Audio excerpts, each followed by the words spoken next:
Forget Hollywood fantasies. The real Pirates of the Caribbean didn't wear eyeliner or say savvy. They were ex-naval officers, escaped slaves, and rogue privateers, and they carved out anarchy between collapsing empires. This is the true story of piracy's golden age, a tale of blood, gold, brotherhood, and rebellion. And it's far stranger and darker than fiction. In the early 1700s, the Caribbean is the golden artery of global trade. Ships flow between Europe and the New World carrying sugar, tobacco, silver, and gold. But the colonial powers, England, France, Spain, and the Netherlands, are constantly at war. To keep their ships afloat, they hire privateers, pirates with official permission to attack enemy vessels. These men carried letters of marque, legal documents turning plunder into patriotism. But when peace came in 1713 after the Spanish War of Succession, tens of thousands of sailors were cast aside, trained in combat, jobless, and stranded in colonial ports. They turned to piracy out of desperation, out of defiance, and out of thirst for freedom. At the center of it all was Nassau, a sleepy Bahamian port that would soon become the most infamous pirate city in the world. It wasn't just a hideout. It was a radical, leaderless republic. Here pirates lived beyond the reach of kings, armies, and laws. They voted on leadership, shared plunder equally, and even compensated injured crewmen. In a brutal world, it was surprising. And in this rogue society, race mattered far less than it did elsewhere. Many crews were multiracial. Escaped slaves and freed men sailed along Europeans. Some even captained ships. It wasn't utopia, but compared to the rigid caste system of empire, the pirate life offered a glimpse of something far freer, something radical. Let's meet some of the most feared pirates and fascinating figures of this age. First, Edward Teach, better known as Blackbeard. He wasn't just a pirate, he was a performance artist of fear. He braided cannon fuses into his beard and then lit them in battle, creating a smoke, weathered specter no man wanted to face.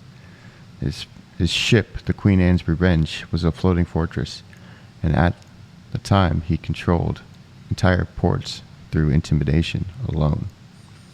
Then there was the woman who rewrote every rule, Bonny and Mary Read, disguised themselves as men to fight and plunder, but they weren't hiding, they were surviving and thriving.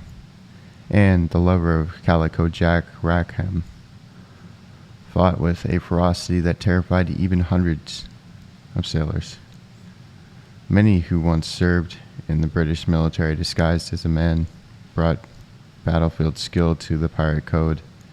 Together they shattered expectations and skulls.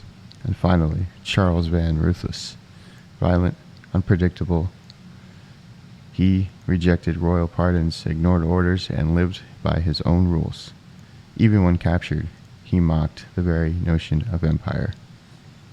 Pirates were more than criminals. They were outlaws to the true sense, rejecting the system that betrayed them and forging something new on the high seas. As Bonny once said to her captors, "If you had fought like a man, you wouldn't hang like a dog." But it couldn't last. By 1718, the British Empire had enough. They sent warships to hunt down the pirate fleets. Woodes Rogers, a former privateer himself, was appointed governor of the Bahamas and given a simple mission: crush piracy. He offered a king's pardon to any pirate who surrendered. Many accepted, many didn't. Blackbeard was killed in a legendary battle off the coast of North Carolina, shot 5 times, slashed over 20, and still fighting until the very end. His head was hung from a ship's bowsprit. Charles Vane was captured, imprisoned, and hanged. Mary Read died in prison pregnant. And Bonny claimed pregnancy too.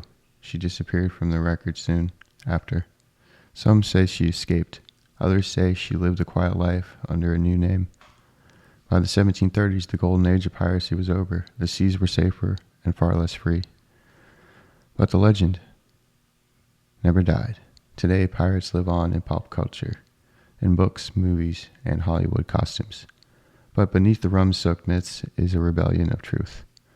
They were the men and women who died and defied most of the powerful empires of the world. They carved out Their own society, chaotic, yes, but driven by freedom, autonomy, and justice of their own making. They lived fast, they died young, and they left behind more treasure. They left behind a challenge, a question. What does it mean to live free? Because the real Pirates of the Caribbean weren't just stories. They were revolutionaries in disguise, and their ghosts still sail at the edges of history. Don't forget to like and subscribe to The Brief Minute and hit the bell so you never miss history's greatest mysteries. And I'll see you in the next one.